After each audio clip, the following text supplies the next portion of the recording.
लीलावती का परिवार बहुत गरीब था। उसका बेटा अभिजीत और बहू ममता वैष्णो माता के दर्शन करके अपने घर वापस आ रहे थे। तभी झमाझम बहुत जोरदार बारिश होने लगी। आसमान में बिजली कड़क गई। माँ जल्दी से चलो वरना हमारी ट्रेन छूट जाएगी।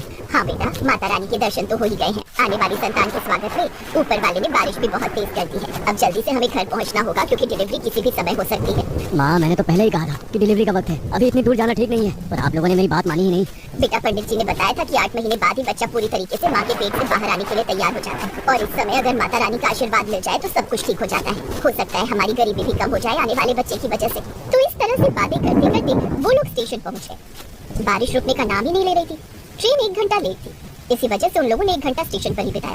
1 घंटे बाद ट्रेन आ गई। अम्मा जी सामान उठाना है क्या? अरे नहीं भाई साहब, जब अपनी जिंदगी का भार हम लोग उठा रहे हैं तो ये सामान क्या चीज़ है? हमारी गरीबी से तो हल्का ही है ये सामान। वाह भाई साहब वाह, कितनी गहरी बात कर डाली आपने। खैर, अभिजीत ने सारा सामान उठाया और ट्रेन में बैठकर ट्रेन चलने लगी। काफी घंटे का सफर करने के बाद भी बारिश बंद नहीं। वाह, मुझे लगता है कि हमें बारिश में ही अपने घर तक पहुंचना पड़ेगा। आसमान देखो कितना काला है। उन लोगों को बारिश में यात्रा करने में बहुत अच्छा लग रहा था, लेकिन उन्हें नहीं पता था कि रास्ते में उनके साथ कितनी ढेर सारी कठिनाइयां आने वाली हैं। तभी ट्रेन अचानक रास्ते में रुक गई। आरपीएफ वाले उनकी बोगी में आ गए। आप लोग इस बोगी से बाहर निकल जाइए, आगे थोड़ी दूर पर एक बहुत बड़ा ट्रेन हादसा हो गया है, जिस वजह से ये ट्रेन यहीं पर रोकी जा रही है। आप लोग यहीं आसपास होटल में रुक जाइए। अरे ऐसे कैसे भाई साहब, हमने पूरा टिकट लिया है, यात्रा तो पूरी कराइए। अरे बहन जी, अगर हम लोग ट्रेन चला देंगे और आगे कहीं हमारी ट्रेन का भी एक्सीडेंट हो गया इतनी तेज बारिश में तो क्या होगा? और क्या चाहती है कि इस ट्रेन में बैठे सभी लोगों की जान चली जाए? अरे माँ, भाई साहब बिल्कुल सही कह रहे हैं, कभी भी कोई बड़ा हादसा हो सकता है। सभी यात्री उस बोगी से बाहर निकलने लगे, लेकिन तभी अचानक ममता का पेट दर्द शुरू हो गया। माँ जी, मुझे लगता है कि वक्त आ गया है। बहुत जोर से पेट में दर्द हो रहा है माँ, मुझे कुछ कीजिए। बेटा, इस बोगी के अंदर तो ये लोग हमें रुकने नहीं देंगे, चल बाहर कोई जगह देखते हैं।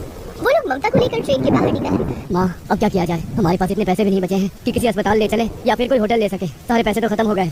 तभी अचानक अभिजीत की नजर रेल की पटरी पर कहीं दूर पर पड़ी, जहाँ पर किसी बहुत पुरानी ट्रेन की बोगी खड़ी हुई दिख रही थी। कुछ लोग उसी डिब्बे के अंदर घुस रहे थे। माँ वो देखो, सब लोग उस पुरानी बंद पड़ी बोगी में घुस रहे हैं। इस बारिश में हम गरीब लोगों के लिए इससे अच्छी रुकने की जगह कोई नहीं हो सकती है। चलिए जल्दी चलते हैं, फिर आगे सोचते हैं क्या करना है। कम से कम सबसे पहले बारिश से तो बच जाए। दर्द बर्दाश्त नहीं होता बाजी। अभिजीत ने थोड़ा सामान अपनी माँ को पकड़ाया और ममता को अपनी गोद में उठाकर तेज बारिश में भागता हुआ उस ट्रेन के डिब्बे के अंदर घुस गया, जहाँ पर बहुत सारे लोग पहले से ही मौजूद थे। अरे बहन जी, ऐसी कंडीशन में बहू को बाहर ले जाने की जरूरत थी? बहन जी अब क्या बताऊँ मैं आपको, सब मेरी ही गलती है। आखिरी महीना चल रहा था और मुझे वैष्णो माता के दर्शन कराने थे अपनी बहू को। वो लोग सब बात कर ही रहे थे कि तभी ममता फिर जोर जोर से चीखने लगी। माँ जी, अब तो लगता है आपकी बहू की डिलीवरी इसी ट्रेन की बोगी में होगी। ऐसा कीजिए, जितने भी मर्द हैं वो लोग दूसरी बोगी में जाकर रुके, हम लोग जल्दी आप लोग को खुशखबरी देते हैं। बहू चिंता मत कर, हम सब तेरे साथ हैं। हम सब भी गरीब हैं और गरीबी की वजह से इस बोगी में रुके हुए हैं। उन लोगों की मदद देखकर अभिजीत और उसकी माँ लीलावती बहुत खुश हुए। अभिजीत और बाकी के आदमी दूसरी बोगी में जाकर ठहर गए। इधर सारी औरतों ने मिलकर ममता की डिलीवरी कर दी। उसका एक बेटा पैदा हुआ इस ट्रेन में।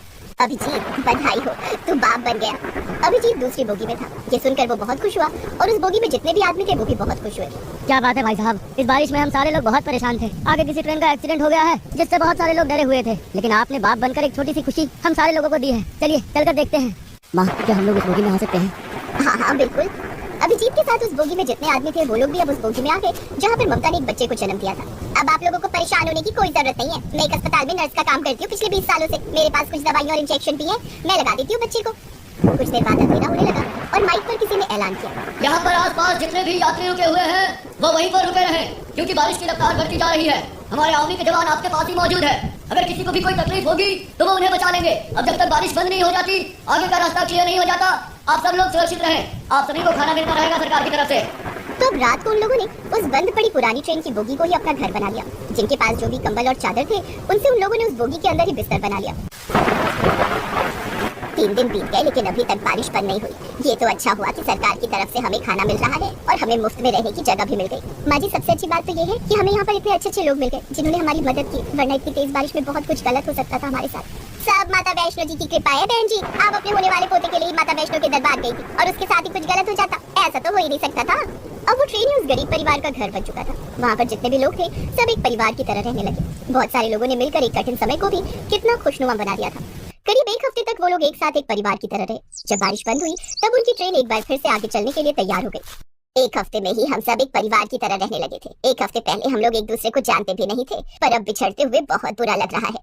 किसी ने क्या खूब कहा है कि आते जाते खूबसूरत आवारा सड़कों पे कितने अनजान लोग मिल जाते हैं, उनमें से कुछ लोग भूल जाते हैं, कुछ याद रह जाते हैं। जिंदगी के किसी न किसी मोड़ पर एक बार हम लोग फिर कभी मिलेंगे। तो इस तरह एक दूसरे से विदा लेकर सब लोग अपनी अपनी सीट पर बैठ गए। ट्रेन एक बार फिर से चल पड़ी। अभिजीत अपनी माँ, अपनी पत्नी और अपने नवजात बच्चे को लेकर जैसे ही अपने घर पहुंचा, वहां पर घर था ही नहीं। वहां चारों तरफ दलदल था। वो लोग हैरान हो गए। आसपास के लोगों से अभिजीत ने पूछा, अरे भाई साहब, ये सब क्या हो गया? ये सारे घर कैसे तबाह हो गए? मैं भी यहीं पर एक झोपड़पट्टी में रहता था। बहुत बहुत बधाई हो आपको, मेरा घर तबाह हो गया और आप मुझे बधाई दे रहे हैं। मैं बधाई इसलिए दे रहा हूँ क्योंकि आप लोग कम से कम जिंदा तो हैं। आप यहाँ से सही टाइम पर निकल गए थे, क्योंकि आपके जाने के बाद यहाँ पर इतनी खौफनाक बारिश और लैंडस्केप हुआ जिससे सारे घर तबाह हो गए। घरों में लोग चैन की नींद सो रहे थे, लेकिन सोते सोते ही वो लोग भगवान को प्यारे हो गए। ये लहरें उनकी जिंदगी अपने साथ बहा ले गई। ये सुनकर अभिजीत, ममता और लीलावती की रूह कांप गई। अभिजीत भी अपने परिवार के साथ स्टेशन के पास ही बनी झोपड़पट्टी में रहता था, पर अब वो भी नहीं रही। माँ, वो देखो सामने एक बोगी खड़ी है, उसमें ही रहते हैं चलकर। वैसे भी हमें बोगी के अंदर रहने की आदत हो गई है और इस खराब मौसम में झोपड़ी बनाकर रहना ठीक नहीं है।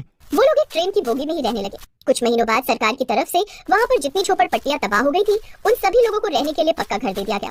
सरकार ने जो कॉलोनी बनाई थी, उन्हीं कॉलोनी में अभिजीत के परिवार को वही सारे लोग एक बार फिर मिले, जिन्होंने ममता की डिलीवरी में उनका साथ दिया था।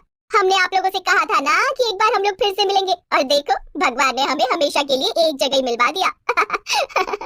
तो इस तरह से अब वो सारे लोग एक साथ खुशी खुशी पक्के मकान में रहने लगे और मेहनत मजदूरी करके अपनी जिंदगी बिताने लगे।